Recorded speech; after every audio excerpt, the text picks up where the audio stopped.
So today, actually, we are really fortunate to have Dr. Don Saklofske join us. I met Don a couple of years ago through Western, and he really has added a lot of things to the university in terms of intelligence testing and understanding of intelligence. So Don is a professor in the Department of Psychology at Western. He's published more than 200 papers and book chapters. That's an impressive number. And he's editor of the Journal of Psychoeducational Assessment and the Canadian Journal of School Psychology. He's been on executive positions in a variety of professional associations and has been involved in the development of the Wechsler intelligence test for the past 20 years, fellow of the Canadian Psychological Association and Association for Psychological Science. His research is largely focused on intelligence and personality and individual differences, and as we'll talk about today, psychological assessment. So thank you for coming today, Don, and welcome. Thank you. Great. Thanks very much. I'm really glad to be here, and I'm never quite sure how to tailor talks like this, because I know when I come in front of a really sophisticated audience, that, you better say something pretty sophisticated and smart. It's always interesting when you're talking about a topic like intelligence. I can share lots of stories with you where I've come across as probably the stupidest person in the room presenting on the topic. So I hope I won't do that today, but what I want to try to do here is, if we can get this thing working here. Okay. Which one? Give it a go. No, still not. I can use the key there if you want. Just yell out to Sarah now. Okay, there we go. We'll just do this here, okay? And that's not working. I think you're frozen here.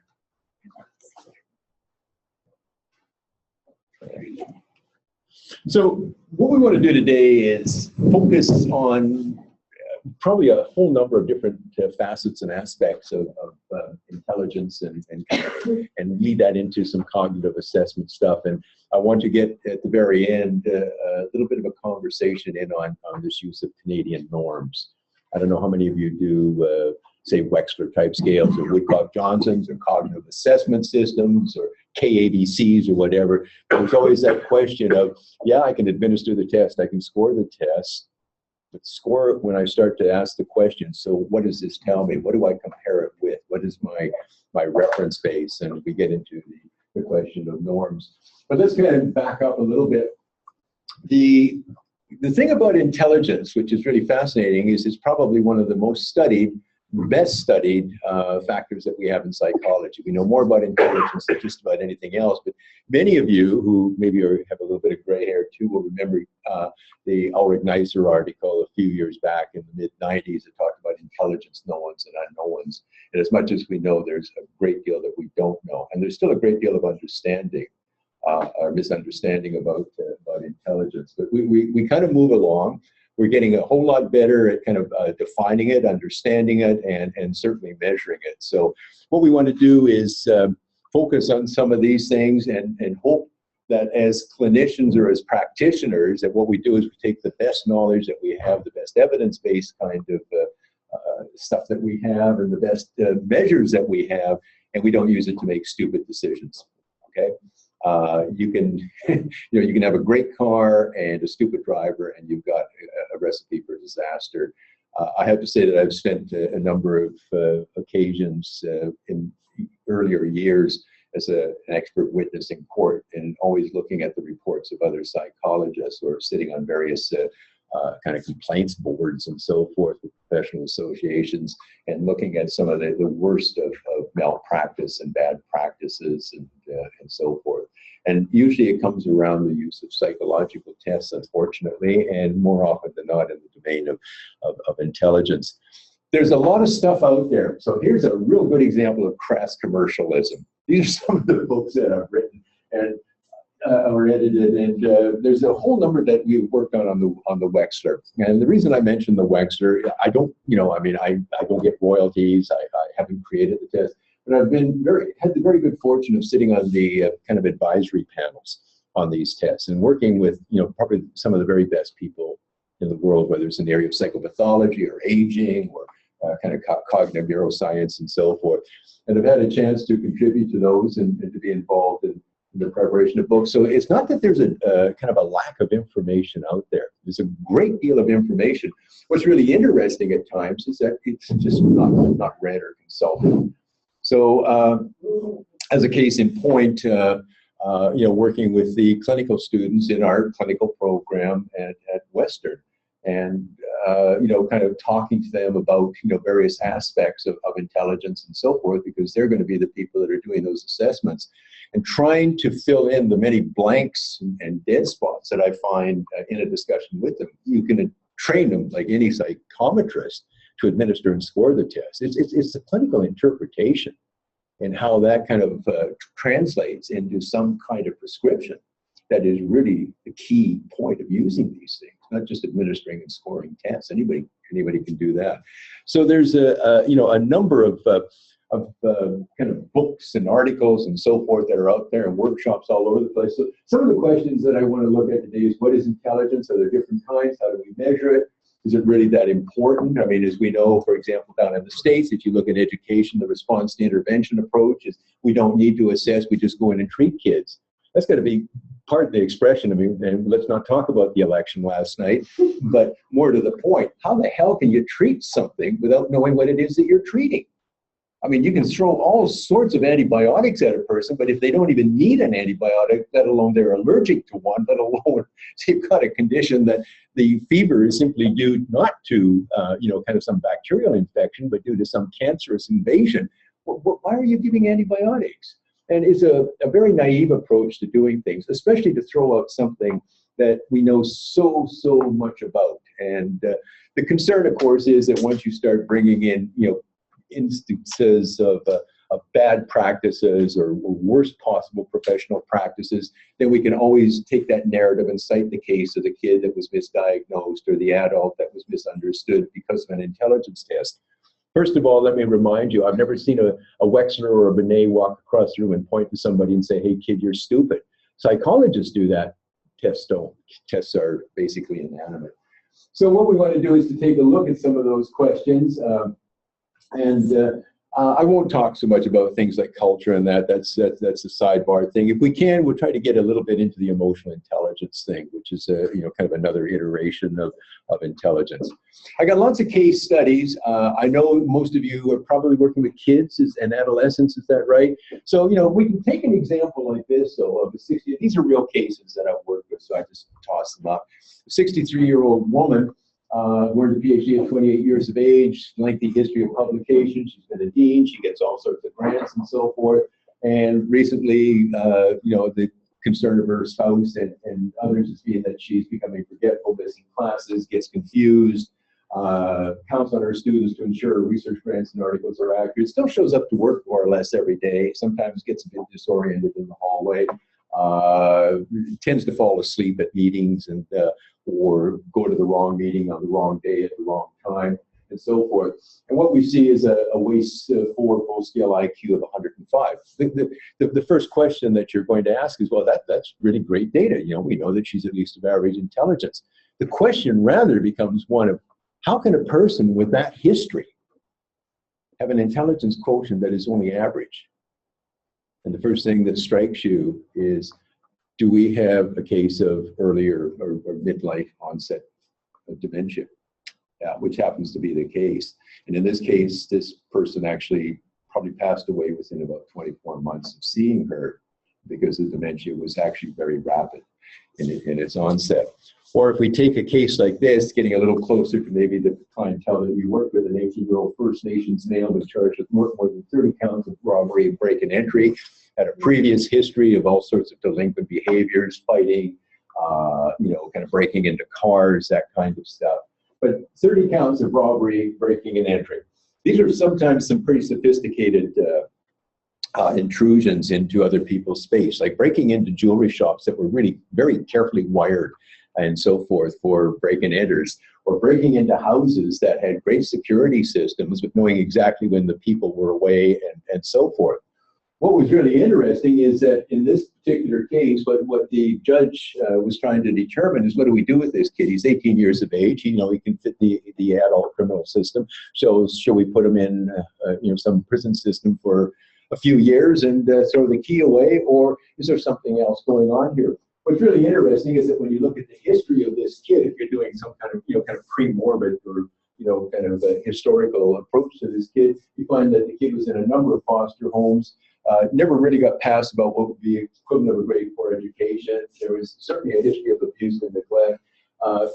Suspected fetal alcohol syndrome, or at least effect. We met a kind of a person who claimed to be a sister who said that his father was quite a heavy consumer of all sorts of substances, from gasoline to amphetamines to alcohol.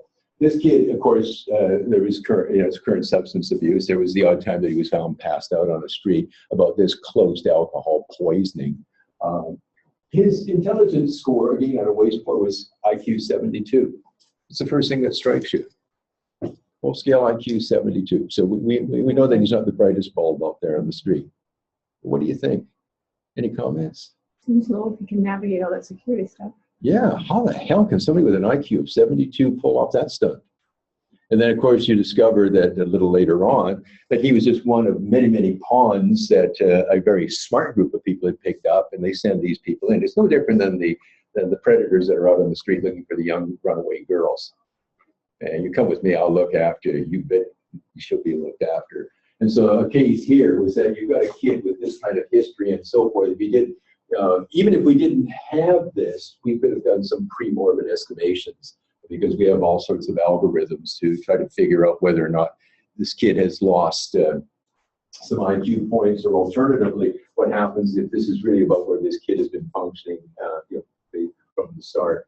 So long and short of it is here that your intelligence test actually tells you something that's pretty darn important about what you might want to be doing with this kid, and just kind of how volitional and how responsible this person is for their own behavior. This is another case. This is a 7-year-old girl. So maybe now getting down even closer to some of the spots you work with. She came to the clinic that I was involved in at the University of Saskatchewan. It was her uncle that actually referred her, a guy that he and I brought him to the University of Saskatchewan, and he has disease, and he said, look, there's just something weird here. He's a medic, and said there's just something not right about this. We just can't see that she is really MR. Okay, she tested out on the WIPSI at 67 IQ at about age 5. She was in special education classes and so on. So for the last couple of years, she'd been kind of diagnosed and kind of moved into these programs. Parents were concerned also that this wasn't accurate. This girl did have a history of, she seemed very slow to process, poor school achievement, very withdrawn, non-communicative, and so on and so forth. In fact, when I met her, she was so painfully shy, it was ridiculous, and she would not work with me. Unfortunately, or fortunately, I had one of my graduate students walk by who was a very bright, vibrant young woman, and the two seemed to connect. And so it was my graduate student who did all of the assessments. This little kid wouldn't bother with me.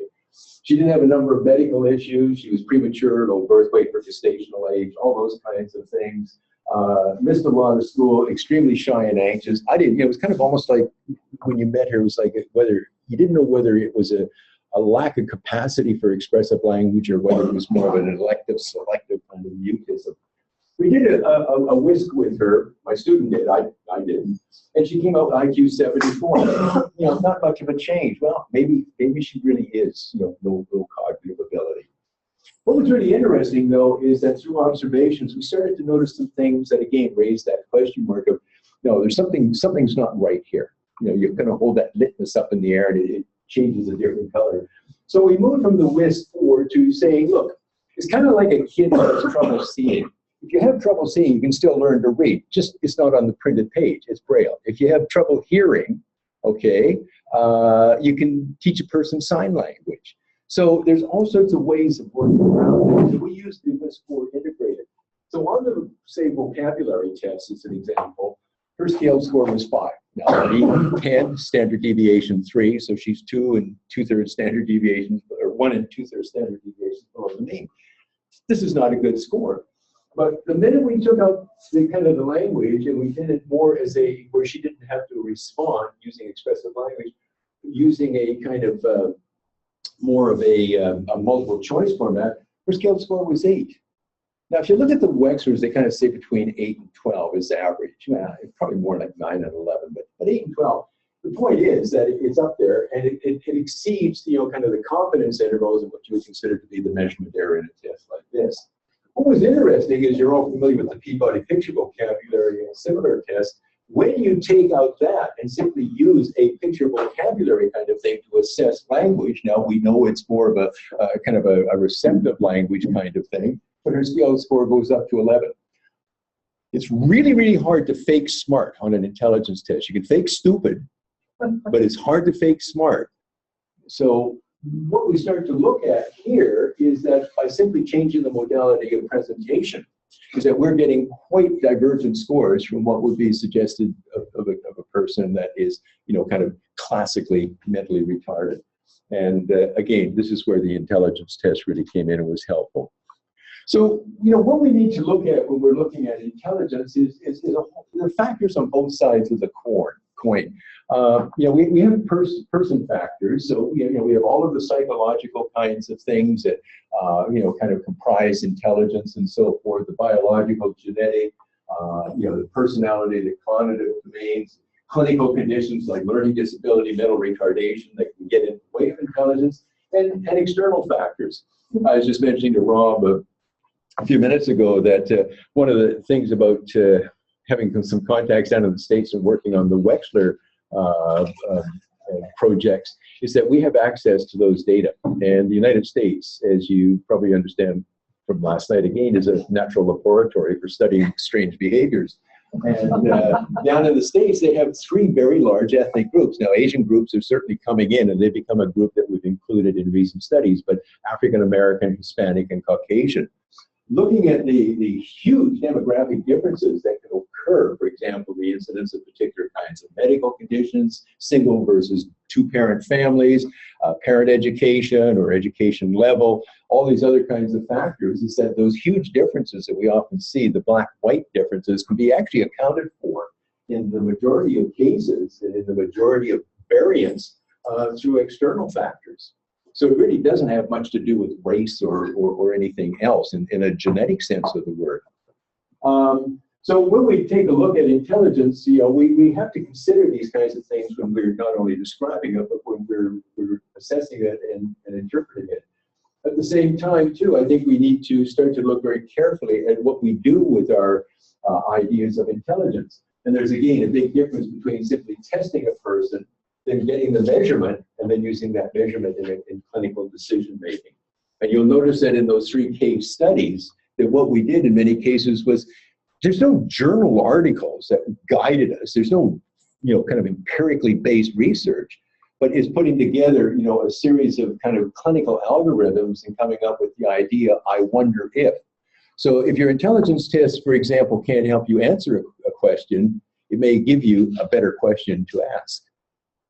There's also, as I say, when we talk about kind of assessing intelligence, there is this notion then of kind of just simply testing for intelligence and the clinical judgment that goes with it.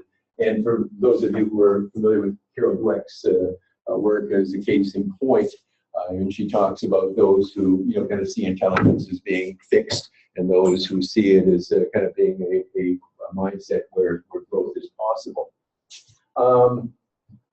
Remember, too, that it's very easy to take a really good psychological test and totally invalidate it. So we know on personality tests, whether it's the MMPI or the PAI or something like that, malingering, impression management, and so forth. On intelligence tests, it's the same kind of thing. We see, for example, people, kind of doing all sorts of strange things that can sometimes mess up the test scores. And in the cases where they're not volitional, as in the case of the very young girl, it was just a girl that had such psychological baggage and issues going on with her and other issues that basically what it did is it masked her intelligence. By the way, that little girl, amongst other things, had one of the most severe learning disabilities I think I've ever seen.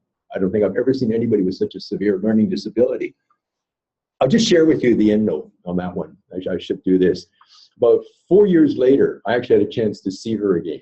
It was at a karate tournament, and I was with her uncle Brian, who's the medic who kind of referred her, and looked up, and there she was sitting up there with her parents, looking quite a bit different. In fact, I almost didn't recognize her. And she was sitting there with her boyfriend. Quite different for a young girl that was in a classroom for special needs kids who was diagnosed as moderately mentally retarded and didn't have any language at that time. So once again, with the right programs, it's amazing what can happen. There's been so much controversy around intelligence tests, and I don't know how much you folks get confronted with this and how much it impacts how you think about intelligence tests and use intelligence tests or choose not to use intelligence tests. As I say, I think we went through a series of court cases down in the States where intelligence tests were essentially on trial, and there were some court decisions that said you couldn't use intelligence tests. I mean, basically, they were not only unethical, they were illegal. In other cases, it was you can't use them with African Americans because they're culturally biased. In other cases, you can't use them for people who are of a particular age because they give kind of false negatives or false positive kinds of results. So we see that there's a whole number of challenges that range from, kind of a lack of evidence and simply, kind of opinion, well, I believe. The nice thing about psychology is that a lot of times we almost do have to believe, because it's a tough business. But a lot of times, too, we need to count on the kind of evidence that is out there and the literature that's providing us with the empirical foundations. We can get into all sorts of kind of quasi-ethical and moral and legal perspectives and so forth. But again, it boils down to, there's a compelling literature out there. You have to go back to Galton and long before that to the ancient Greeks and the Romans, but starting with Galton, that's how long we've been studying intelligence. I mean, that was one of the first things studied in the laboratories of people like Galton and so forth. So it's been around much longer than just about anything else. I just want to mention this comment here by Linda Gottfredson. I think I'm probably preaching to the converted. In part, I hope. But what she was saying is that in applied settings like clinical psychology, this thing called construct validity is the most important thing we can ask for when we're diagnosing individuals and wanting to intervene in their life. The constructs that we're looking at, construct validity. And what she ended up saying was that arguably a battery of cognitive tests is the most important single tool in sketching that portrait. I found that really profound. A lot of people don't like Linda. She's again accused because if people don't like her, suddenly she becomes, oh, she's a racist. No, she's not a racist. I remember once publishing an article with her, and I was called in by some more senior people saying, that's going to be a career-ending move if you publish with Linda. Again, one of the brightest, most ethical people that I've met. So anyway, I thought that was a really interesting comment coming from her about the role of cognitive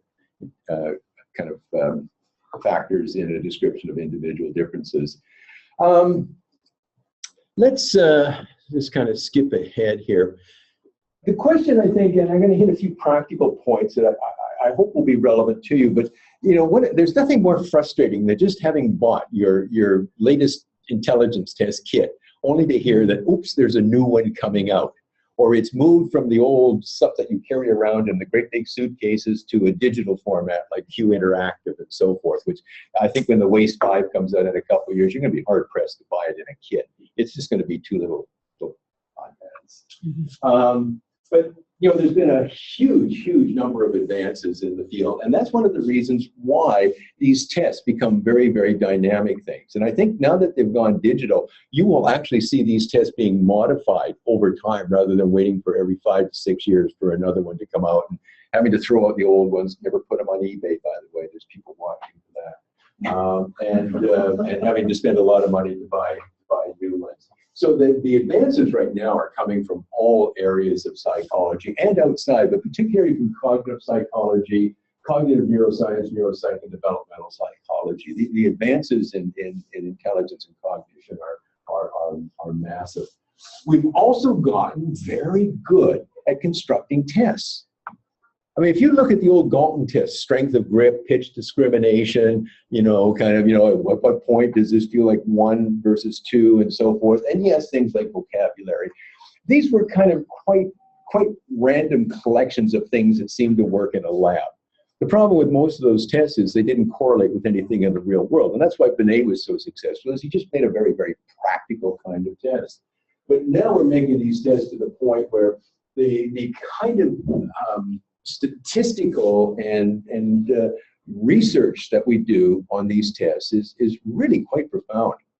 Having consulted for Pearson, I mean, they must spend hundreds of thousands of dollars trying out tests that never make the cutting board. Or for those of you who kind of go back a few years, like, whatever happened to object assembly? That was always one of my favorite tests. Where did it go?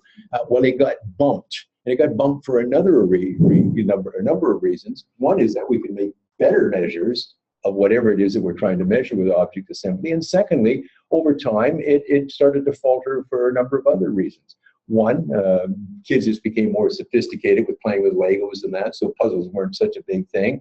Secondly, you know, a lot of this stuff kind of finds its way into the everyday culture. Items such as, who was Christopher Columbus? That was a nice item. And then suddenly it became part of the curriculum because people started to question whether Chris Columbus really was the discoverer of North America. And so it became part of the curriculum. Well, any kid could have gone in and answered that question. So it changed in the hierarchy and started to muck around with scores. So these tests are constantly being reviewed, and that's one of the reasons why we go from a Wechsler-Bellevue to a WISC to a WISC-R to a WISC-3 to a WISC-4 and now a WISC-5. And will there be a WISC-6? You damn well bet there will be. What about WASE-5? It'll be out in about 2 years. You know, they're working on it now, and every now and then they ask for my opinion. One of the things that every now and then I think in our business, because we do get questioned by sometimes other professionals and sometimes by our clients, sometimes even by our administrative folks, and that is, yeah, but psychological tests, you know, they got such a bad reputation and that. No, psychological tests don't have a bad reputation. Again, they're neutral. They're innate. It's what we do with them that makes them good or bad, useful or useless. But this is a really good article that I always like to have my students read, at least unless they become discouraged. You know, when they go over to medicine and they see people being rolled into MRIs and they're sitting there with their whisk kit, you know, looking really pathetic. You know, it's or people are drawing blood and doing all sorts of things and so forth. Medicine isn't quite up to the level that sometimes we think it is when we compare it with the best psychological tests. And that's what Mayer and company did in this article. Their comment is very simply, the best psychological test in the hands of a competent, informed practitioner is as good as the best medical tests. And you really should read that article. It's really interesting how they take so many of the psychological tests and look at the data in terms of effect sizes for this, that, and everything else, in comparison to a number of medical tests, from everything from X-rays to MRIs to you know ECGs to EEGs and so forth. So really a good article. This is Greg Mayer and company, published in American Psychologist. The early tests, we can see that we've come a long ways from the form boards, Alfred Binet's stuff and David Wechsler's stuff. So that the first test came, oh, by the way, the first Wechsler I think only cost $3.50. So we actually have come a long way. There's been so many contributions made to psychology and particularly in the area of kind of understanding cognition and intelligence as in a description of individual differences. So people say, well, you know, do you want to use Wechsler's? No. Well, I believe in the Binet. Well, you know, take your beliefs. Church is a wonderful place for beliefs. This is psychology, and it's a real life client sitting in front of me. And, you know, and I'm not going to do crystals and laying on of the hands and you know, and other kinds of things. But we've got a whole number of people that have contributed kind of historically, like Art Jensen and Hans Ising, to Jean Piaget and Vygotsky, and over here to Luria. So you've got three very different approaches to understanding intelligence. These guys very, very much based in the biological basis and kind of the trait views of intelligence and the use of psychometrics. These people, again, very much involved in the notion of developmental aspects, you know, developmental stages, you know, pre-operational, formal operational, concrete operational, and more of a neuropsychological approach, the foundations to the kinds of things that led to the Lurie in Nebraska and the Halstead right hand and so forth. What happened is that, of course, you know, people spawn off on these kinds of things. So, you know, underneath here was people who believed in intelligence being something like a general factor with various facets in it, the Spearman approach. to people like Horn, Carroll, and Cattell, who said, no, you can't talk about intelligence as a single entity. It is too complex to put together. Maybe. And that's led to people like Dick Woodcock creating the Woodcock-Johnson. I don't know how many of you use the Woodcock-Johnson. That's interesting because, you know, Canada is very much like any other country. You go to certain parts in Canada, and the Woodcock-Johnson is the test, which is really kind of too bad because if the Wechsler without the integrated was the only test, we would have never understood that 7-year-old girl. If we take a look here, and CHC theory is, you know, kind of the darling of you know, kind of the intelligence business right now.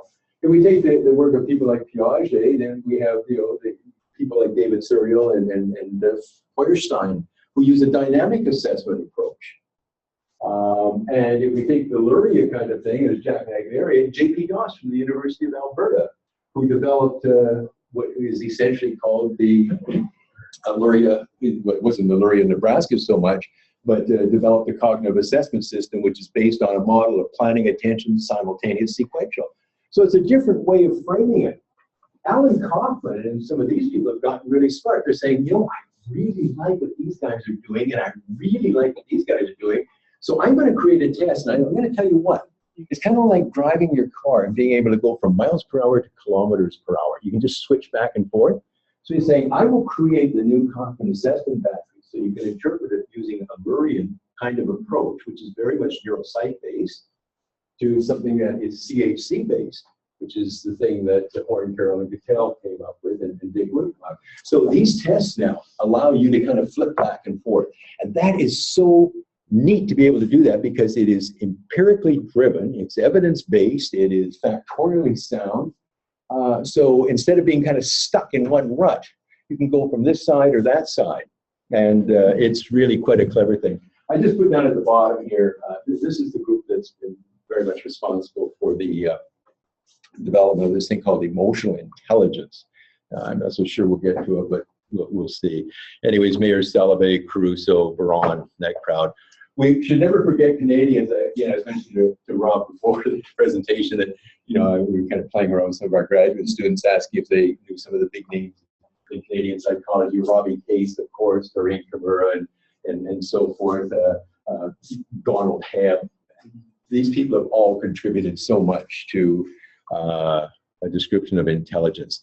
So the question becomes one of, is intelligence just a single thing reflected in an IQ score, kind of going back to you know, the work of people like Isaac and David Wechsler initially, or is it a multiple kind of thing that can't be lumped together? And that raises the question, that are all intelligence tests the same?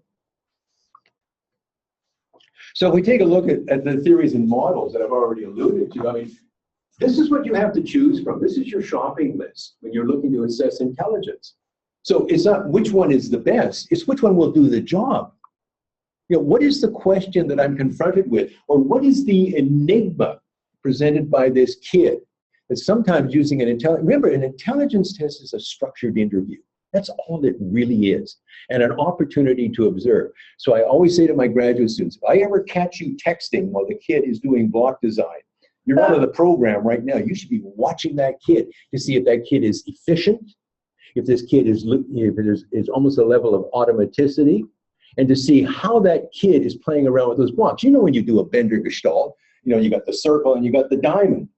What happens? So when you start to see the diamond and the circle coming apart and get rotated in dog ears on this thing, and your client is 11 years of age, watch the kid. And that is probably much a developmental and cognitive kind of thing. In other cases, it could be that the kid is really having trouble because of the level of spasticity or apoptosis or whatever else is going on, or your elderly client with a kind of a moderate to severe Parkinson's disease, and you've forgotten to take his L-dopa or something, and next thing the hand is going like this. So of course you're going to get, you know, zero. The table will get a higher IQ score than that person will get on a block design test, simply because there's something that's got in the way there. So we see all these different approaches, and ones that we haven't even talked about, like Bob Sternberg's triarchic approach, Howard Gardner's multiple intelligences, and so forth, and it just goes on and on and on. So you've got a big shopping list to choose from. Very quickly, I'm just going to mention here a couple of things. you can basically kind of put intelligence tests into two broad categories. There's what we call the lumpers, which kind of try to pull everything together. So it becomes kind of a hierarchical model. You got this full scale or general IQ, then you got the index scores, and you got the subtest scores, and then you got the individual items. In the Wechslers, for any of you who have actually read any of the books that some of us do put out, what we've argued all the time with the Wechsler scales is that the level of clinical interpretation should start with the index scores. Okay. Now you can do a top-down, bottom-up approach, process approach, kind of the Boston Edith Kaplan approach, which is fine. But if you're going to treat a Wechsler more or less as kind of a routine type of test that you would administer in that 50-55 minutes, probably start with the index scores. That's going to give you the best picture of what's probably going on with this kid. What's happened is that many of these tests that are out there take that particular approach, and so they produce what is called either a full-scale IQ or a full-scale quotient or an insight ability index. This is Lynn Beale's test from up in Toronto, and so forth. And different names, but essentially the same idea, and that is pulling things together. So when you look at something like a WISC-4, you've got these 4 factors here that are made up of these components.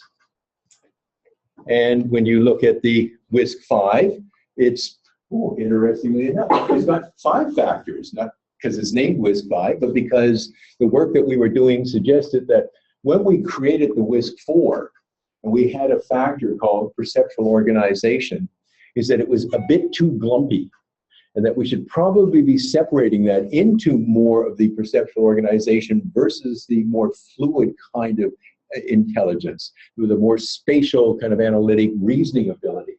So you'll find now that the WISC-5 actually uses a 5-factor structure. You can reinterpret the WISC-4 using a 5-factor structure too, if you wish, and you've read the articles and you know how you decide you want to do that. So we can see that we've got the 5 factors, and we have, basically what are called, kind of our so-called primary index scales, and these are made up of these things here, ancillary scales, and we have complementary scales. So this test actually allows you to mine down quite a bit further than the previous Wechslers do. But if you really want to mine down and find out what's going on, then you can actually take any one of those subtests that are on that and take a look and say, well, what is the latent trait? What is the underlying cognitive ability that we're really trying to get at? And these are the many things that they measure. So then you go through and say, well, block design is really good for tapping into abstract reasoning, fluid reasoning, nonverbal concept formation. If I think there is a problem with a particular area, what I can then begin to do is to take a look at those tests, for example, that share in common that particular ability to see if the scores are compromised.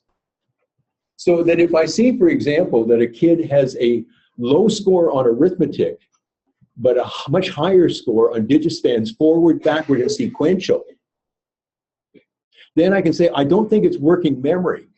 I think it really has to do with more of a quantitative reasoning or arithmetic reasoning issue, because the kid can do these kinds of things if you don't present him with a problem where he actually has to do some mathematical kinds of solutions. Ecologically, arithmetic is probably one of the best tests out there, but it is also so cognitively complex that we can then start to use it for differential diagnosis, or differential hypothesis formation probably is a better way of putting it. So working memory, yeah, arithmetic is on that. By the way, on the new Wechslers, guess what? Arithmetic shifted back again. Arithmetic actually loads on everything. But again, you can use it to play off against other things that have a working memory component to determine whether or not you're getting a kind of working memory issue or whether it is probably something else. My comment to my students is that try to look for at least 3 pieces of evidence that converges on the same point using different methods. If you can do that, probably you've got a real hot clinical diagnosis going for you. But if you get arithmetic low, digit span high, and so forth, you probably better be careful before you jump to the conclusion that it's, if you add the 2 together, remember, if you add 9 and 1, it gives you 10 divided by 2 is 5. If you add 5 and 5 together and divide it by 2, it's 10 divided by 2 is 5. 9 and 1 are two very, very different patterns of scores than is 5 and 5. Though both of them yield the same average score. So again, it's just a matter of how you're playing with these kinds of things. The nice thing about many of the intelligence tests that are coming up now is that you're not just getting a test like you did in yesteryear. And so what you can do is calculate a full scale IQ and go, whoop, there you go, and then you can classify the kid, moron, imbecile, idiot, or whatever the nomenclature is of the day, okay? Or what you can do is very simple, ability achievement discrepancies. IQ of such and such, achievement of such and such, there's a discrepancy of so many points in favor of IQ, therefore it must be a learning disability. Wow, man, what a flimsy way of doing things. What it does is it tells you there's something going on, but is it a learning disability? Maybe, maybe not. I can give you 50 other reasons why you'd get a discrepancy like that. So one's going to be very careful about a priori deciding that something is simple as a comparison of two tests which have not been correlated, but have varying reliabilities and use different standardization groups will actually give you a diagnosis. Very, very careful with that. But what happens when these tests are coming up now, because of the pressure from the field and from psychologists and basically professional standards, educational testing service, all these other kinds of groups, is that a number of validity studies are done to show that these tests actually do work. And that is, how do they relate to other constructs that they should be related to? It's almost a convergent, discriminant validity kinds of things. So if you look at the WAIS-4 validity studies as a case in point, they've been linked with everything from the Dallas-Kaplan executive functioning to the California verbal learning test, to R-bands, to all sorts of different kinds of things. And if we look at the clinical studies, which is really cool, these are not normative studies. Not for a moment should you go to any of those tables, whether it's a Wechsler or a Woodcock-Johnson, and say, oh, we got norms. All of those are kind of first sniff kinds of examples of how individuals, say, with traumatic brain injury, or, for example, mild cognitive impairment, or probable dementia, Alzheimer's based, or depression, what the pattern of scores look like. Those are not norms. Those are just kind of reference points that help you in your clinical hypothesis generation. Or alternatively, at times, to say, here's another example of things that seem to be converging on, as the case of our 60-year-old female client. These things seem to be converging on some indication of dementia. Then there's these so-called splitters, the people who like to break intelligence up. And what they'll do is, most of them will agree that when you get a bunch of cognitively complex stuff like this, you're always going to get, for those of you who still remember your factor analysis stage, you're going to get a general factor. It's a second-order factor. But they're saying that the level of interpretation is here. And rather than using a test, for example, like the Wechsler, which has 4 or 5 factors, we've actually identified 8 or 9. And so this is what we're suggesting if you want a full picture of cognitive functioning, you should probably be looking at these things. You'll notice, though, that there is tremendous overlap in these tests, that they're becoming more and more alike. So let me just go here. So if we take, for example, the Wechslers, okay, remember David Wechsler created that first Wechsler value in 1939. Okay, and it was a test that was predicated, that made it so cool because it had that so-called verbal performance split, which is the old Army alpha and beta way of looking at things. And we compare that, say, with the Woodcock-Johnson. If we take a look here, the argument is that these tests do different things. Well, they do, but they also do a lot of things in common. Now, there's an argument that on this one here is that the Wechsler doesn't measure long-term retrieval. Then what the hell is a vocabulary test? Of course it measures long-term retrieval, but not in a more direct way, but rather an indirect way. So if you can kind of tuck this into your hip pocket when you're doing these things, you're finding that a person is having real difficulty in searching for the meaning of words. It's kind of like doing a facial scan and just not being able to pick out those faces and so forth that were shown on the stimulus picture not 2 minutes ago. Then we know that we're probably into some retrieval problems, and you can do it directly or indirectly. Because Gordon Allport always used to say, if you want to know what a person is thinking, ask them, which is really what most personality tests do. You can see here that processing speed is very important. So, actually these tests cover a lot of these things. And yet when you get to other kinds of tests, for example, such as the DOS and so forth, what you'll find is the differentiability skills cover a lot of these different things. But then if you kind of go over here on the KABC, they miss on a couple of other things. If you go to the Stanford Binet, it's really heavy here and really light there. So the full scale IQ that you get from these different tests, that's why they correlate 0.8, because they're not exactly identical. And so I've watched more psychologists go, wow, hold just a minute here. This person has lost 7 IQ points or gained 3 IQ points in the last 2 years. And you go, well, you used a Binet here. So it's a test that was created probably about 15 years ago. You used American norms. Okay, you used a contemporary Wechsler test here. Well, okay, so we got Canadian norms on that. The test measures something different. The correlation between the two is now about 0.7. So why would you not expect a difference of 7 or 8 IQ points? It's all statistical fluff. I'm going to skip a lot of that. And I'm just going to suggest here that when you're interpreting intelligence tests, I don't really care, again, whether it's top-down or bottom-up. It depends on how you want to approach this. You know, you can get underneath the car, or you can open the hood and look in. It really doesn't make much difference. This is a kind of if you take a look at what we did, for example, with this young 7-year-old girl, is we started off with full-scale IQ because the diagnosis hinged on her full-scale IQ. That's how you kind of classify people in terms of mental retardation. It's based on basically intelligence and adaptive functioning, and plus etiology and so forth. So we kind of started up here, but immediately we kind of flipped down here and said, let's go down here and kind of work it this way up. And that's what gave us that kind of insight into the fact that her uncle was actually, and as were her parents, really quite right. This kid has got some problems, and very, very serious problems, but we don't think it's mental retardation.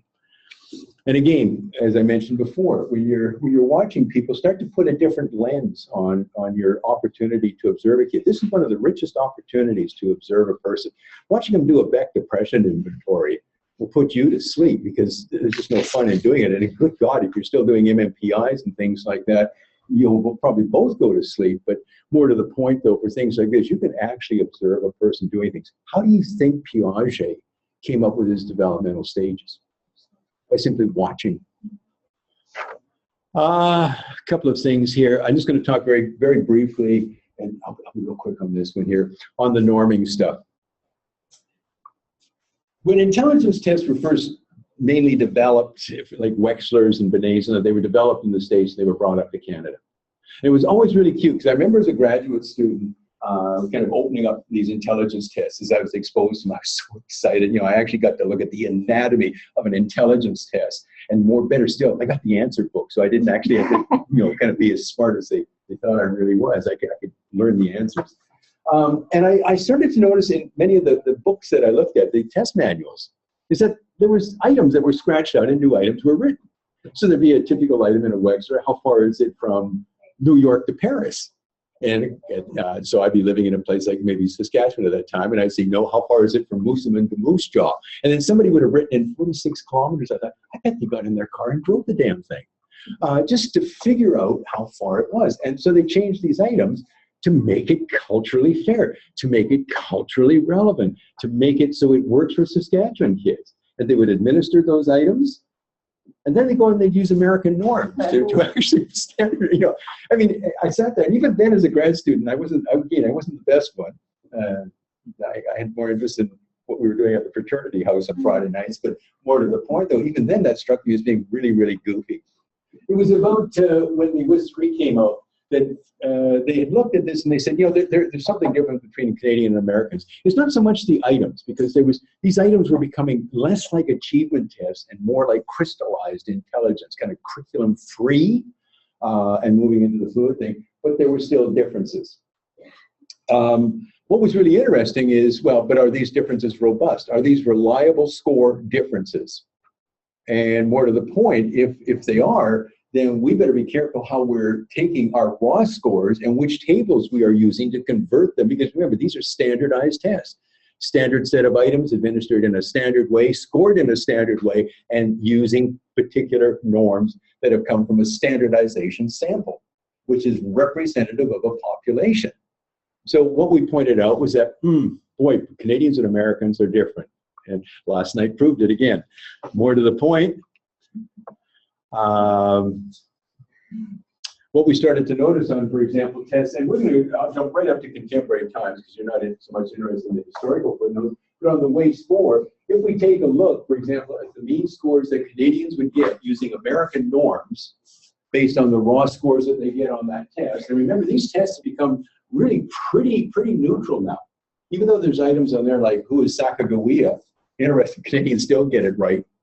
We get some goofy answers, like he was, Freud's lab mate. No. But we can see the differences here, so that on working memory, on average, you're a third of a standard deviation higher in Canada based on the raw score you get if you use American norms. And if we take a look, what's interesting is developmentally, I should have brought kids stuff here. This is the waste. But what we see is in younger ages, the differences between Canadians and Americans is quite a bit greater, and then maybe approximates a little bit closer on things like vocabulary. But that is different than what we get on visual puzzles, which is a spatial reasoning, nonverbal spatial reasoning task. Is first of all, you'll notice, we go back to vocabulary. That's why they call it a hold test versus a don't hold test. Take a look at it across the age span. Unless you get really whacked on the head, or you have early onset dementia or late onset dementia or whatever else, basically once students get up here, these crystallized tests hold. They're remarkably robust in their capacity to hold. If you'll notice here that once you get into spatial, nonverbal spatial reasoning, is that these things start to drop like Newton's apple. It's kind of like my hair and other things. And aging is something that, as some of the famous movies are, said, I'm going to fight it right to the bitter end. And it's really not the physical decline, it's the cognitive decline. And we have very little control over this. But we'll notice here that there's quite a difference. And then later on, while both are showing the same kind of curvilinear relationship, the difference isn't quite so great. Then we can go to digispan, an example of working memory. You'll notice that digispan also starts to show a drop off. But digispan is such a simple little test. If you really want to test working memory, let's get serious with this. But right now, what we can see is that we've got this difference, and the two lines are almost parallel. Canadians get a position ahead of the Americans, and they hold it. And then we got this one here, symbol search. So what we're doing is we're kind of looking at a processing speed. This is a proxy for processing speed. The new test, by the way, the digital formats, you'll be able to do reaction time and everything else. I mean, real measures. But take a look here. There's the Canadians. We start off, the gun fires, we're running, we're ahead of the Americans, we're chugging along. The Americans are catching up, or we're slowing down, and oh my God, we get past. And they run passes and so forth, but right at the very end, we pull it off and win the goal. So long and short of it is that you get these kind of relationships. So when you are playing with norms, your norms have to not only show the differences on average, they have to show it across the age span that you're working with. That's the sensitivity of using the most appropriate norms. People say, oh, well, if you bring a test into Canada and you start mucking around with the norms, you're going to screw up reliabilities and the psychometric properties of the test. Come on. Can you show me anything else in psychology that has an internal consistency reliability coefficient on a full-scale IQ score of 0.97? It's 0.98 in the States, 0.97 here. That is next to perfection.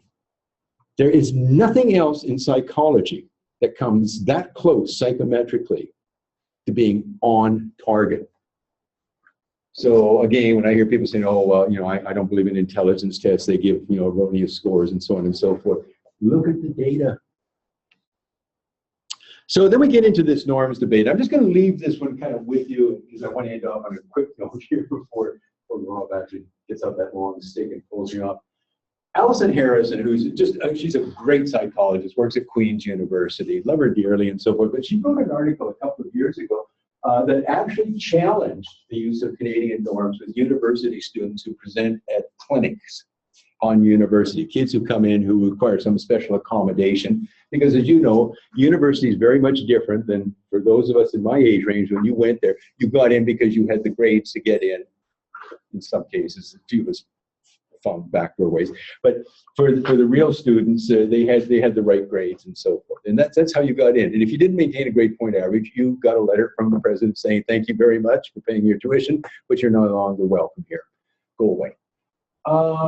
we now open up the doors and we take in all sorts of individuals, which is great. It's the Canadian way. But at the same time, she's challenged the use of these scores, because what's happened is she's saying there's no way that university students can have IQ scores of 88 and 92 and get through. If you open up the floodgates, you'd be surprised what flows through. So long and short of it, she writes this article, and what happens is it throws all of this work that we've been doing over the years, standardizing these tests, Pearson or Sitecorp spending literally millions of dollars to develop these things, and suddenly somebody says, no, it doesn't work. So Allison then wrote another article, and she published it in a journal that I happen to edit. And that just shows what a fair, nice guy I am. I looked at something, I went, God, what do I do here? I'm a journal editor. I made sure it went up to associate editors, it went up for proper review, and there was reason to publish it. In large part, not because people were saying that it was the best and the best written article and it had the most compelling data, but it sure raised an issue that probably should be reinvestigated. Okay?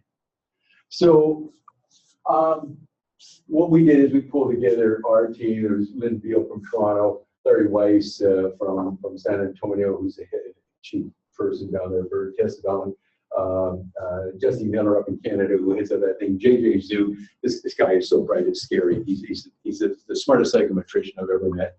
And Jim Bolnack, who's just intellectually superior to just about everything that I would want to be. And we wrote an article, we said, there's not a shred of evidence to kind of really back up what they're saying. And the reason is that they've just done a lot of really funny things. They've misunderstood the data and so forth. And I won't go into it, but basically what we're saying is, well, hold on here. We know, for example, that Canadians on average score about almost 105 on the WAIS versus Americans if we use American norms. But take a look here. We have a higher mean score, but we have a smaller standard deviation. So if you want to play the psychometric games, this is starting to explain why you're getting into the problem you're getting into. Look at the age range and the curves and all the other stuff that I showed you. And essentially what we were saying here again is that if we then go down to scale scores, on average, Canadians don't just score on 10. They score between 10 and 11. Okay? So what that does is it again produces a kind of composite score, if you wish, of 105, 102 to 105. So what we're saying is you've got to use Canadian norms. If you're in Canada, use Canadian norms. If you're in Canada, you use Canadian dollars. When you go to the States, you use American dollars. They're both dollars, but they're worth different amounts. And so we came up with all sorts of examples and wrote an article, and just we kind of thought everything was finished with. An article appears in the archives of neuropsychology, basically saying that, yeah, you shouldn't use Canadian norms. And again, made all of the mistakes in the other one and did not cite any of our papers. So you see, I'm a better editor. Long and short of it is, this just adds to the argument. Look, if we take the WISC, okay, and the WAIS, and we put all of them together, we find that these differences hold across the groups. Now let's just take the WAIS score. If we take a look, the average score in Germany, if you used American norms, would be 107. In Canada, it's about 105. You notice that the standard deviations vary a little bit, but in Canada, it's an interesting kind of compression of scores. In English, in the English-speaking, or in India, 104. Down to when you get into China and you look at urban norms or Mexico and so forth, yeah, it drops way down. We've written lots of articles on why that's the case. But the point again is very simply, when in Canada, use Canadian norms. If you're confronted by that ever in a court case, if you're confronted by that by a client who challenges you or another psychologist that, well, I don't believe in Canadian norms, you should use American norms. Just make sure you're familiar with those articles and do read the one by Miller et al. I will just I'm just going to make a quick comment on this, Rob, and I will finish here. Beyond IQ, so David Wexler said a long time ago, if you want to really understand individual differences, you're going to have to go beyond what's on an intelligence test. You're going to have to look at things like cognitive factors such as motivation. You're going to have to look at personality factors. As Hans Eysenck cleverly said once at a meeting, there's a big difference between a bright and a stupid extrovert. Actually, what he was saying is that they share a common feature of having high extroversion and they vary in cognitive ability. Just put them side by side, and they do look like the Monty Python group. But David Wexler said this a long time ago. We have to include a lot of non-intellectual factors. Floating around for a very long time has been the study of emotions and so forth. And what's happened now is that we've seen a little bit of a kind of confusion in the field where the study of emotions and trying to factor emotions into a description of individual differences, within and between people. As a cultural anthropologist would say, the question for us is how we are like all others, some others, and no others. Okay? So, we started seeing people like Howard Gardner, who's a great pontificator. I have great respect for him. He hasn't done much research, but he's a great pontificator. And he's talking about what he calls intra and interpersonal intelligence. And it was kind of how does your kind of cognitive ability impact your capacity to understand yourself and to understand others? Cool, I get that. Bob Sternberg, only Bob Sternberg could come up with it. Every time somebody does something, Bob comes up with something better. I mean, we wrote a book some years ago on the interface between personality and intelligence. Bob Sternberg follows up 6 months later with a bigger book. Okay. But Bob talks a lot about his triarchy model of driving intelligence, but he also talks about social confidence. So what's happened, and we can all kind of relate to this. This is an example I actually I'm going to use when I go to China in a couple of weeks, in large part because they really like Norman Bethune, the Canadian. They really think this guy is great. And I quote this from Chairman Mao's description of Bethune. And when you look at this, you don't see a lot in there about how smart he is. What you see is his kind of character as a person. It's like comparing Barack Obama and Donald Trump. I mean, just listen to the way they talk and how they resonate with people and kind of the compassion or the narcissism that comes out in one versus the other speaker.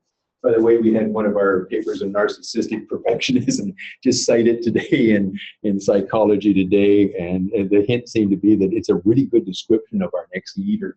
We didn't intend it to be that way. It wasn't written with that in mind, but interesting. So we start to see this kind of other side coming out that maybe David Wexler hinted at. And that got us into this thing called emotional intelligence, which started with Mayer and Salovey. It was a guy named Dan Goleman, who actually used to be the editor of Psychology Today, who really popularized it.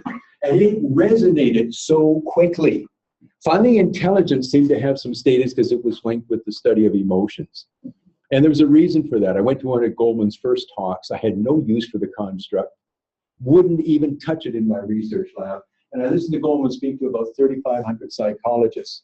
Every one of those psychologists had just experienced things down in the States like Columbine, another suicide in their school, another case, for example, of too many smart kids dropping out, too many kids ending up on drugs, too many kids dying in all sorts of strange kinds of ways. And they were burned out and exhausted, and the IQ tests and all the other things we do in psychology wasn't helping them so much. So these things really, really caught on. How I got involved in it was very simply that an honor student that nobody would supervise at the University of Saskatchewan kept pounding on my door, and finally I said, okay, I'll talk to you. He said, I need a supervisor. I will identify him. It's Paul Minsky. The guy was the classic poster child for what we used to call Asperger's disorder. If you think Sheldon and Big Bang Theory has Asperger's, you should have seen Paul Minsky. First day he came in, I had a grievance filed against me because he so upset the secretaries in the office by charging around like a bull in a china shop. He insisted on doing this, and I thought, okay, I can teach him a lesson. I will let him go out as a good scientist and collect data on a very, very complex study that he co-designed, and I will show him once and for all that this is a piece of fluff. Oh, man, he comes back, he's got these compelling results. So I said, okay, we got to replicate it. Science is based on replication, not just one-shot studies. He comes back, his data for the next study it's even better. And so I thought, okay, well, maybe we better study this. And I think now I'm writing books on it. So, but not books like Goleman's. These are evidence-based books. Long and short of it is, even in one of the journals that I edit, there's been a number of special issues on emotional intelligence. from assessment to what it is and so forth. And I'm just going to kind of end up with a couple of things here and leave this question with you. I like emotional intelligence. I don't know if it'll be around too much longer because it's morphing into all sorts of really neat things. It's merging with coping. It's also merging with, you know, kind of our views on personality and so forth. And it does raise a series of interesting questions, though.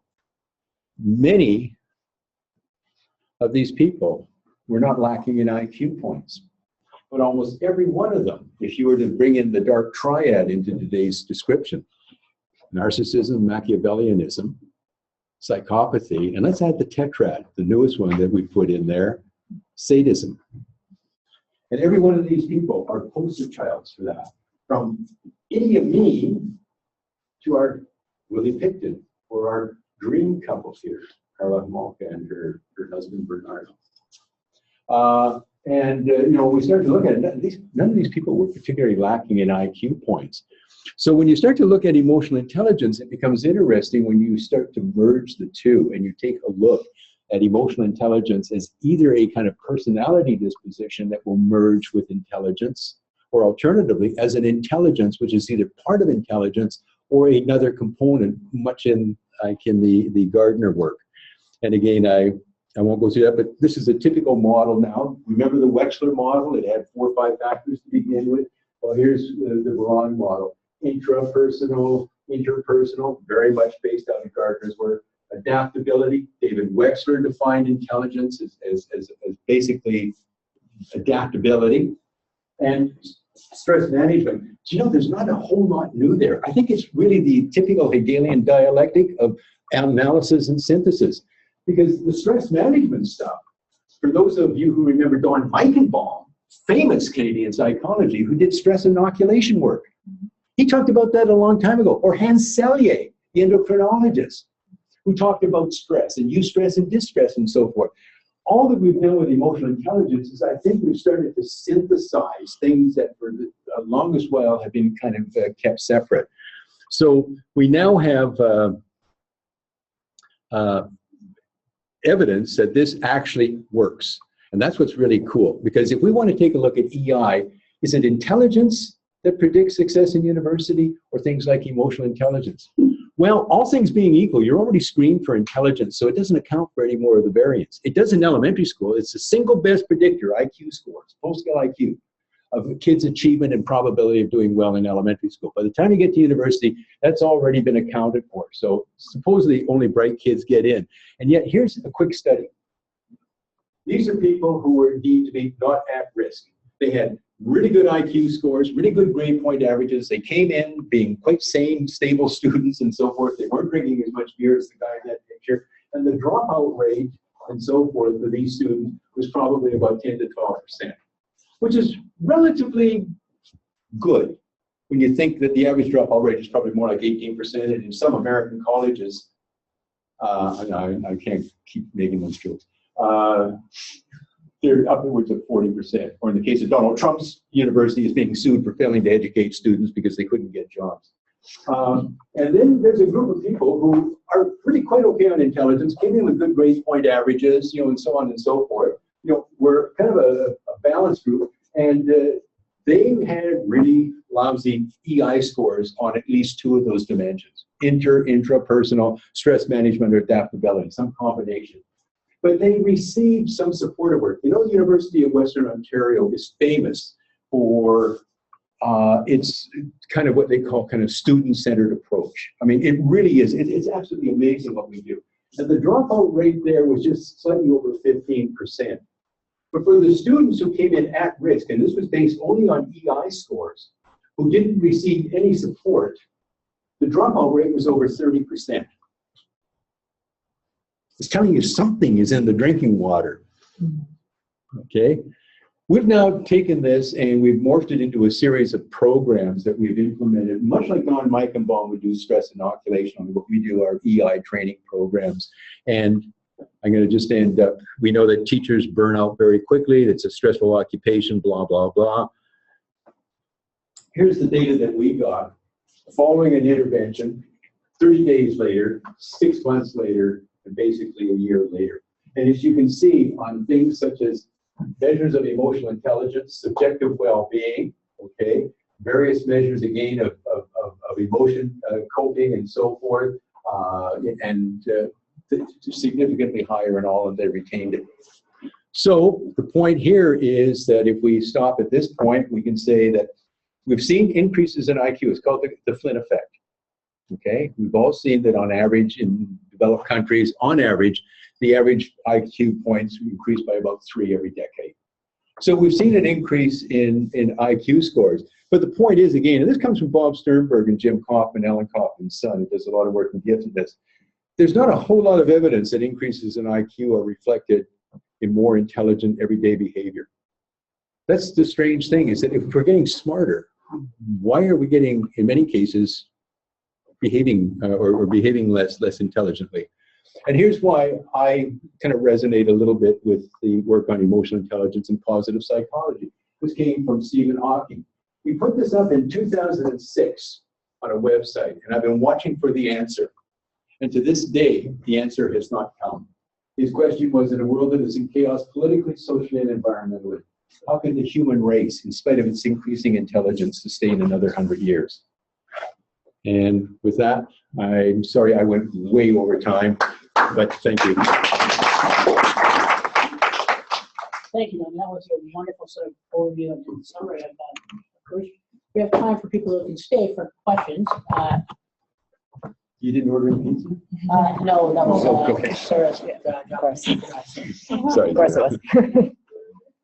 Any questions on any of that? Any of these articles or anything that I've talked about that you would like to get a closer read on? Let me know. Most of it I can download, or I've already got it and I can forward it on to you. The norm stuff, I think, is probably going to be one of the more critical features, because remember, a lot of the controversy on this has come out of the Ontario context. And so the debate is between, say, Allison Harrison and company at Queen's University and kind of the Pearson folks up in Toronto. So it's one that you're going to have to look at and think about. Which one is best going to serve your clients? Hey, you have a question? No, I'm a retired clinician. I have to jump in. Yeah. Former head of CPRI, right? Okay. My old boss. In the United States, intelligence testing has been a life-death issue. Yep. In 2 states. One Capital punishment. Yeah. was in 2002, in which he demonstrated that this individual was mentally retarded, deprived of instruction, and so he was not put to death. Then in a Florida case, it's interesting, in 2014, IQ testing showed that this individual had an IQ of 71, therefore he is not mentally retarded. And therefore. And then I was then concerned when you said the high validity of the full scale. Now, as a result of that, however, psychologists demonstrated that IQ does not, the American Association on Intellectual Disabilities said IQ alone does not determine mental retardation, but adaptive behavior. Adaptive behavior. So therefore, adaptive behavior scales are very important in the United States. In Canada, IQ and adaptive behavior results in money and services. So it's very important to add that dimension of adaptive behavior. Absolutely. When I was doing an intellectual, was doing it as an assessment of mental handicap. I just thought that would be. I should take you to China with me, because you just hit lecture 3. But Ben, I mean, you pointed to the, and so they have the sort of Atkins law that says if you have an intellectual disability, you can't receive the death penalty. That's right. But I think it's an evolving concept. And so the United States Supreme Court has now said that you can't just use sort of a bright line at 70, and you're either above it or below it, but it depends on many, many other factors. But so now since 14, they added adaptive behavior. Do you know what's nice about that case? You want to know what's nice about that case? A lot of our work was cited and used in that case to argue that. Yeah. I got a note from a colleague who was in fact murdered shortly after. It was a Florida case. Yeah, it was a Florida case who was one of the expert witnesses, and used a lot of our work to argue that. It's Don, but you said earlier that you can fake stupid, but you can't fake smart. So I wonder, I'll have to remember that forever. But I wonder, when people are on death row, what is their what is their motivation to try and do well on an IQ test? Whereas presumably they would have a lot of motivation. No, they want to do stupid. Right, so I mean, you wonder what the validity of the test is. Yeah, well, yeah, but you see, again, as I say, if I put you in an MRI, which is really great, and you start to wiggle around, yeah. What are you doing? If I'm going to do a blood test on you, and I'm going to be looking at, say, glucose metabolism, and I tell you to fast, and you don't fast, you have 4 cups of coffee and 6 Krispy Kremes on the way, what am I going to get? I mean, the test is great. The situation is all wrong. The person-situation interaction is what's messed it up. So the biggest issue was the very, and you've hit it right on the head, was the very limited and linear interpretation. What is the difference? Let me put it this way. If I go outside and the breeze is blowing right now, and I say to you, the wind is blowing 19.1 kilometers from the northwest. You go and you say, no, mine says it's blowing 19.2 kilometers from the northwest. What difference does it make unless you are flying a plane that is so hypersensitive to those kinds of shifts? But for you and me, it's just going to be a bad hair day. Okay? So that's where you're going to be ever so careful. I'm sorry. That was a bad example. You'll lose your hat. No, it's okay. So those cases, and they got really quite nasty. And that's why I showed the case of the adolescent boy, where the judge here in Canada, this was a Calgary court case, no, Saskatchewan court case, sorry, raised the question about this kid. And that is, was this kid smart enough to know what he was doing? So there was a very volitional planning kind of thing, and he could be held responsible for that, or was he simply a pawn in a much more complex machine? And the intelligence test score, rather than looking at whether this kid should be receiving 40 lashes or should be electrocuted or whatever, basically was one is, this kid didn't have the cognitive wherewithal to do some of the more sophisticated kinds of things. And with deeper probing, unfortunately, the police were very active on this and had a very good idea of what was going on, is that this individual, we realized, that had probably one of the worst upbringings ever. I know exactly which reserve he'd come from, and it is a reserve where we turn on the news and we do hear that there's suicides coming out of there just about every month now. And you know, with a mom who was a huge substance abuser, a father he didn't know, had been in probably 10 or 12 foster homes, had received every kind of abuse, had absolutely fragmented schooling, but also had, and we don't know how much of that had kind of impacted, because over time, look, we're all sitting around, we're all educated, we're all intelligent people. What would happen if we were raised in one of the worst possible environments possible? Somebody put us in a broom closet and didn't let us out. We'd never been exposed to language, to mathematics, to Chaucer, to whatever else. And we suddenly came out of the room. We'd be like the wild boy, like Littard's wild boy, or wild girl. Just one comment, and Jeff will remember Dr. Harold Law. Yeah. Dr. Law was the chief psychologist there, CRI, and took a team, and they did testing at the Muncie Reserve, right, like IQ testing. And it was uniformly, the verbal was way below the performance. As a result of that, this led to a federal project in which speech therapists, with the involvement of the chiefs, were able to then have a speech therapy program that went on for about 3 years. And as a result of that, these kids moved remarkably up, because the First Nations are notoriously a non-verbal sort of performance type of thing. So I think it's very important that you demonstrated that. We used to take clinical teams up to northern Saskatchewan about once every 6 weeks. We had 4 psychologists and 3 or 4 of our graduate students. And a lot of these places were fly-in places, there's to-do places. Can I just share a quick story with you?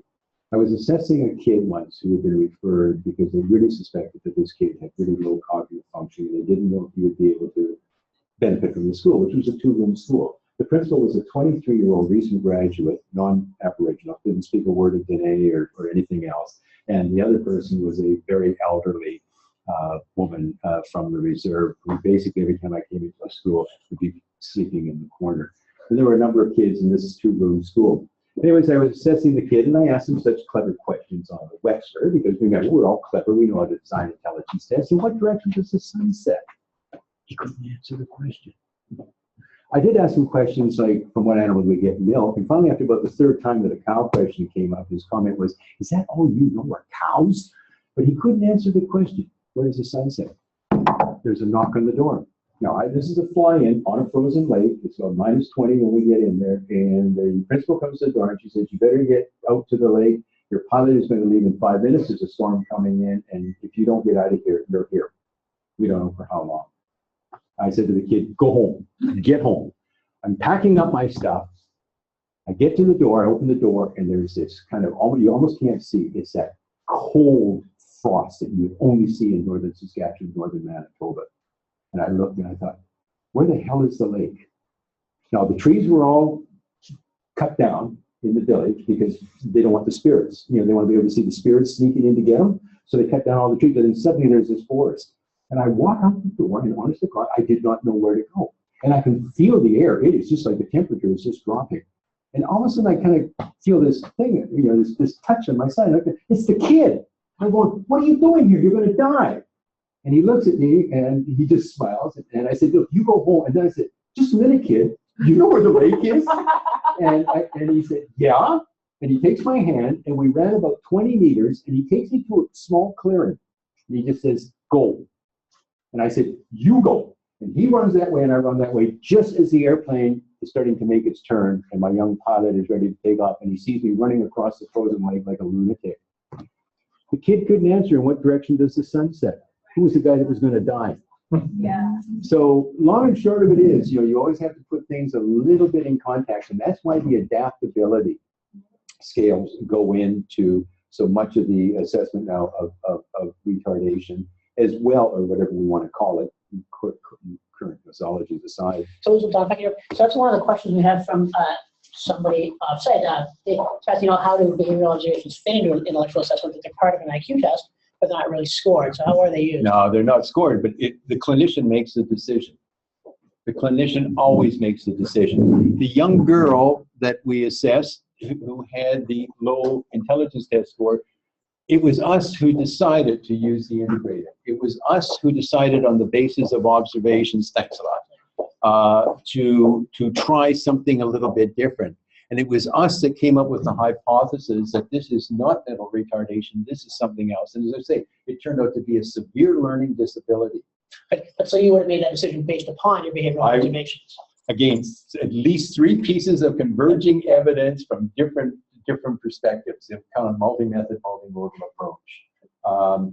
Again, it's there's just so many instances of how we can combine clinical and actuarial kinds of things. We go back to the old, kind of Goff and Meal kinds of things, and we know that statistically, if you throw things into a mathematically modeled formula, that you're sometimes just a little bit better if you're using a receiver operating curve of getting the number of people who have the disorder and correctly identifying the people who don't have the disorder.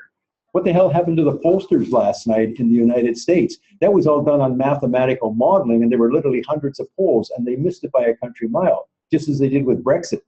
But they also missed the Canadian election too, remember?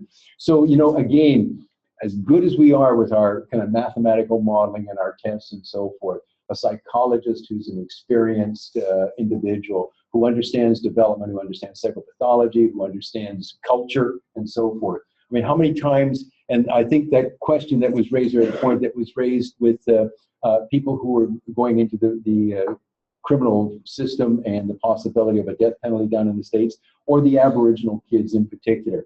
I've gone into communities where a whole class has been referred for genetic dyslexia. And the reason is that the principal is a new guy, or the superintendent, and because none of these kids can read, they all must have dyslexia because he got that somewhere in a course. What's interesting is if you walk into the classroom, the first thing that will strike you, if you got any wits about you, is that, just a minute, none of these kids speak a word of English, and the teacher doesn't speak a word of Dene or Chip or anything else. Secondly, she's reading a story to these kids about Sally's trip to New York and shopping at Saks on Fifth. And these kids don't even know what the hell Saks on Fifth is. And then at the end, she asks them questions about this thing to see if they've actually been able to kind of retain and answer this information. Have you ever tried to memorize a string of nonsense syllables and the next morning wake up and recall them all? It's like an infinite digit span test. There's no meaning to it. Things that aren't meaningful aren't retained. Things that can't be retained can't be used. And what these kids were getting was a curriculum that was absolutely useless. And because they couldn't read, They were therefore genetic dyslexic. The point is that when you went into that, you saw kids in there that had really low ability, but you also saw kids in there that were bouncing out at 115 or so on particularly the nonverbal spatial reasoning, the fluid reasoning task, because you parsed out whatever language is in there and whatever things, for example, like where does the sun set? How far is it from, Toronto to New York? Those kinds of questions. If you ask a kid from, kind of La Loche, the kid doesn't even know what you're talking about.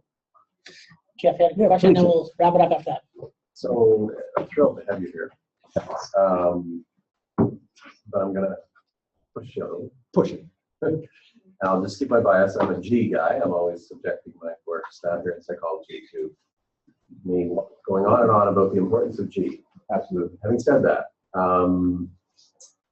as you're aware, confirmatory factor analysis on the WISC-5 said the 4 factors were just fine. The 5th factor isn't needed to be there. If I can interrupt, I thought you said we weren't going to ask this question. I'm going to ask you. Good. So I want to know your thoughts on that. I've seen you read the article. I read the article, and everybody who's involved in the development of that. Okay. So what happens with any factor structure is, and it's dependent on so many different things. It's dependent on the quality of the sample. It's also dependent on the analysis, as you know. As you know, in factor analysis, if you do oblique versus Baramax, if you do principal components versus, quartermax or something like that, that will vary. When you do structural equation modeling, you might get configural and metric, but you may not get scalar invariance. So, at what point you cut it off? On effect sizes, what is really a moderate effect size? Is it 0.5? We can put about 0.42. What about 0.61? So we can get these variations in there. The thing that I think has come up with is that you can have a 4 or a 5 factor interpretation. Nobody who ever worked on that test said that 5 are carved in stone, because even with the WISC-4 and the WAIS-4, we're saying a 5 factor. There's a special issue. If you want another set of articles that came out in a journal that I edited, that was guest edited by one of my associate editors, and it was what is the actual structure of the Wechsler scales? And at that time we were looking at WISC-4 and we're looking at WAIS-4. Either a 4 or a 5 structure could be legitimately replicated and could be more or less clinically useful. And this is why I think Alan Kaufman picked up on the idea that if I take the KABC and I do a really good test, it's got all of the right stuff in it, but I can also score it using like a kind of cross-battery kind of approach, the Don Flanagan thing. I can score it according to a Luria position, and if that helps you better understand the time, that's great. Or you can shift it over to CHC. So given your answer, you're one of the few men on earth that has the power to do this. I think a lot of us in psychology would love to be able to look at a 4-factor score for the WISC-5. Clumping that together. Yeah. And do you think that will ever come, that we could get to look at it? Because some of us are struggling to interpret. We're finding the interpretation sometimes difficult with the extra factor. Explaining it. We forced that to happen, in large part because you felt there was a true difference. I get it. Well, no, we felt that there was more clinical relevance to having a 5-factor structure. It gave you a richer kind of database to form your clinical algorithms. And so what happens is you'll notice that when you look at WISC-5 versus WISC-4, WISC-4 versus WISC-3, again, as they say, what happened to object assembly? Where did picture arrangement go by? I love picture arrangement. Where did it go?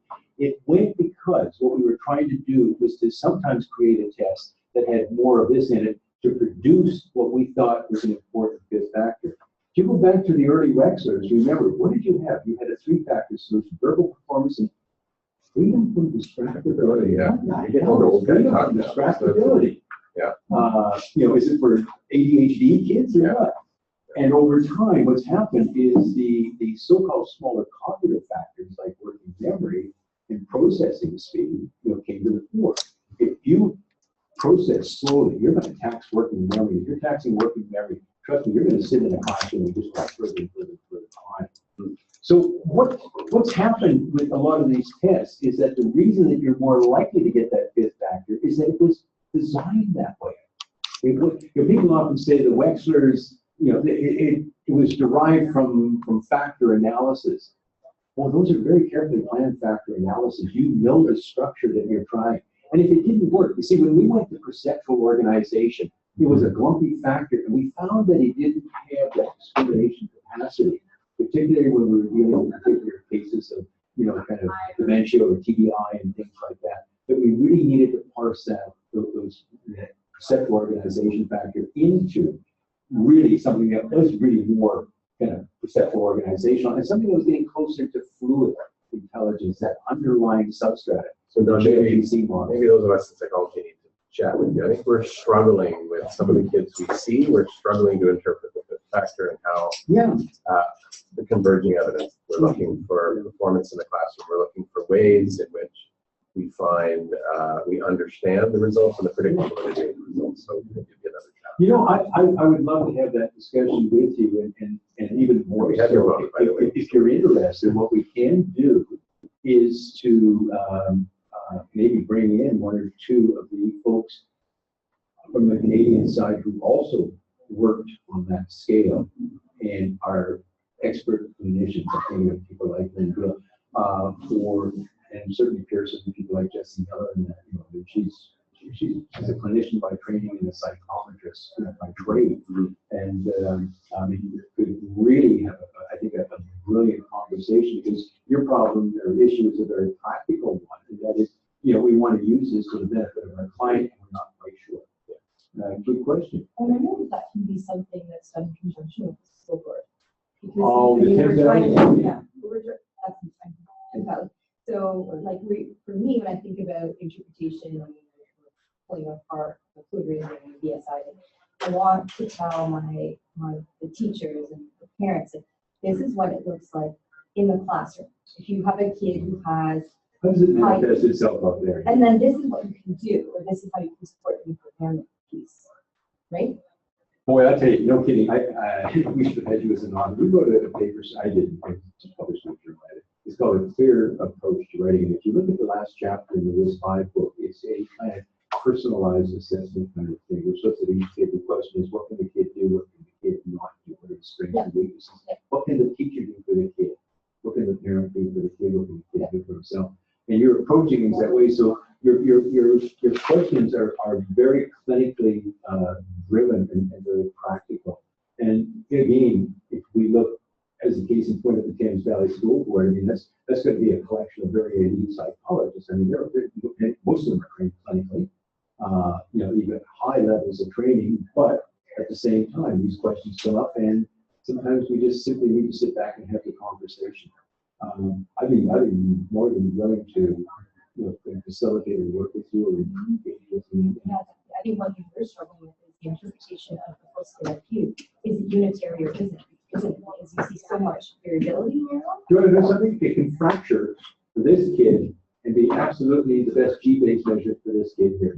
It really, really depends. If you've got a kid that's, again, if I had 5 and 5, it's standardized by 2 is 5. That 5 average is a really good indication of what this kid does. If I add a 9 and a 1 together, and I get 10 and 5, which is 5, and I say you're a 5, and it's like, look, I can run faster than anybody in the world, and I can't jump, up a curve.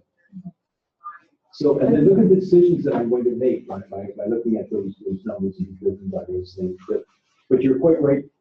To go back to your point, though, these tests are being forced a little bit that way. And I think with the WASTE 5, what we're seeing right now, and I'm not telling tales outside of things because it's still in process development, but they're very much pushing for a 5-factor solution. Not because it has to mirror, WIS 5, but because this is the kind of thing that when we modify a test, it's kind of what is the literature telling us right now are the cognitive characteristics that best explain a diversity of situations. And if we know something about it, it will contribute knowledge or whatever to making a clinical kind of decision. And the argument is, well, when we went from full-scale IQ, which I thought G is still the most powerful indicator we have in psychology, no bones about it.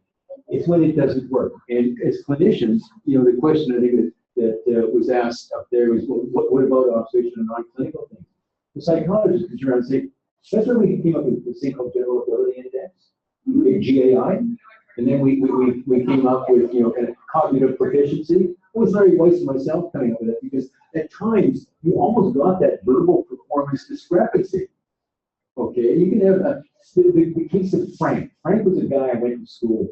Frank never finished more than about 88 to 90% of any given test. Why? Because there were 45-minute periods, and Frank moved like molasses.